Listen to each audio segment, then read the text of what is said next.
హైదరాబాద్ ఉస్మానియా యూనివర్సిటీలో విద్యార్థులు ఆందోళన చేపట్టారు. హాస్టల్లో కనీస మౌలిక వసతులు లేవంటూ రోడ్డుపై బైఠాయించి నిరసన తెలిపారు.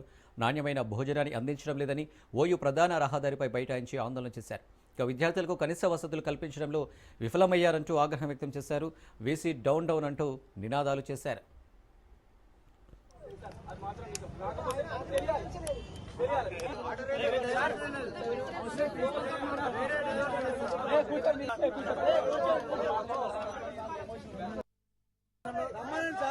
సమస్యలో నిలబడిలో ఉంది. తక్షణమే వాటర్ సౌకర్యం లేదు, మెస్ సౌకర్యం కరెక్ట్ లేదు, హాస్టల్ సౌకర్యం కింద కరెక్ట్ లేదు. తక్షణమే డీసీ గారు స్పందించి వెంటనే డీసీ ఛాంబర్ నుంచి మాకు సక్రమైన వసతులు కల్పించి వెంటనే మాకు పరిష్కారం చేయాలని కోరుకుంటాం. అలాగే హాస్టల్ రినోవేషన్ చేపించాలి, రినోవేషన్ చేపించి మాకు మౌలిక సదుపాయాలు కల్పించాలి. మౌలిక సదుపాయాలు మేము అడుగుతున్న ఒకటి వాటర్, ఒకటి అలాగే ఫుడ్.